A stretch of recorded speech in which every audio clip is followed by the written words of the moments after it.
जरा सोचिए, एक ऐसा गायक जिसकी आवाज पर पूरा देश झूमता था। जिंदगी एक सफर है सुहाना, यहाँ कल क्या हो किसने जाना। लेकिन एक दिन वो स्टूडियो के कमरे में चुपचाप बंद हो गया। ना किसी से बात की, ना कोई मुस्कुराहट, बस एक कागज को बार बार देखता रहा जिस पर लिखा था, मेरा जीवन कोरा कागज, कोरा ही रह गया। वो गायक थे किशोर कुमार। मैं शायर तो नहीं।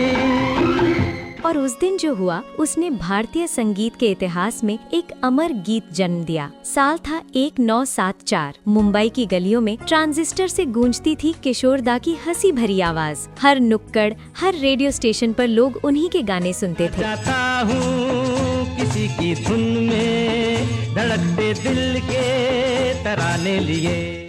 रूप तेरा मस्ताना, प्यार मेरा दीवाना, भूल कोई हमसे ना हो जाए।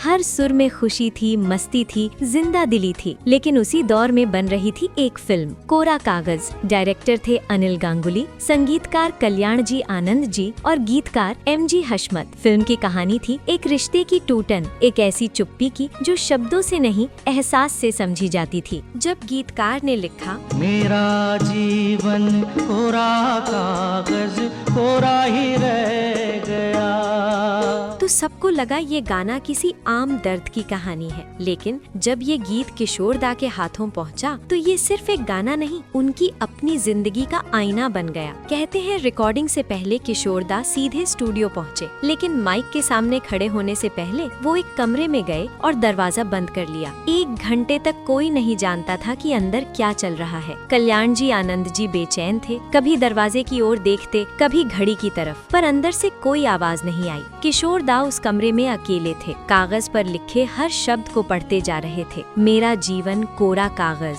हर बार ये लाइन दोहराते तो आंखों से एक बूंद गिरती। शायद उन्हें याद आ रही थी उनकी टूटी हुई शादी, रूमा देवी से जुदाई का दर्द, मधुबाला की मौत की खामोशी और वो अकेलापन जो शोहरत के बीच भी कभी साथ नहीं छोड़ा। करीब 1 घंटे बाद उन्होंने दरवाजा खोला। चेहरा शांत था, लेकिन आंखें बोल रही थीं, जैसे दिल का बोझ उतरने वाला हो। धीरे से बोले, चलो अब रिहर्सल करते हैं। 3-4 बार गाना दोहराया गया। फिर उन्होंने कहा, अब रिकॉर्ड करो। और बस पहली ही लाइन में सब कुछ बदल गया। मेरा जीवन कोरा कागज, कोरा ही रह गया।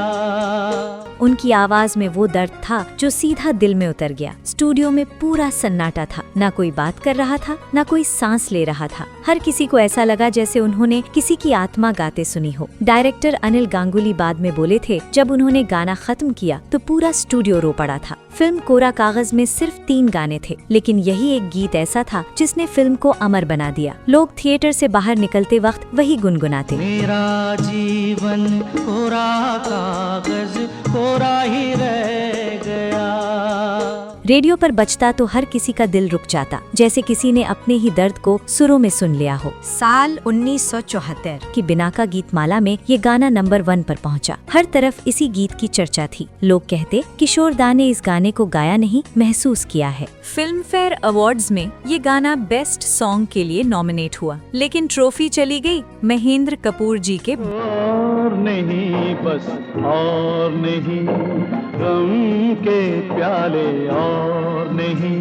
लोगों को अफसोस हुआ, पर शायद मेरा जीवन कोरा कागज को अवार्ड की जरूरत ही नहीं थी, क्योंकि ये पहले ही करोड़ों दिलों में अपनी जगह बना चुका था। आज भी जब कोई इसे सुनता है तो आंखें अपने आप भर आती हैं, क्योंकि ये गाना सिर्फ टूटे रिश्तों की कहानी नहीं, बल्कि उस इंसान का सच है जिसने दुनिया को हंसाया, पर खुद के दर्द को सिर्फ सुरों में कह पाया। किशोर दा ने ये गीत गाया नहीं, उन्होंने जिया था। दोस्तों, जब आप मेरा जीवन कोरा कागज सुनते हैं तो आपको क्या महसूस होता है? क्या आपको भी लगता है कि कुछ दर्द शब्दों में नहीं, सुरों में छुपे होते हैं? कमेंट में जरूर बताइए। और अगर आपको ये कहानी दिल से अच्छी लगी हो तो वीडियो को लाइक, शेयर और सब्सक्राइब करना मत भूलिए, क्योंकि यहाँ हर गाना सिर्फ संगीत नहीं, एक एहसास है, एक अधूरी कहानी है।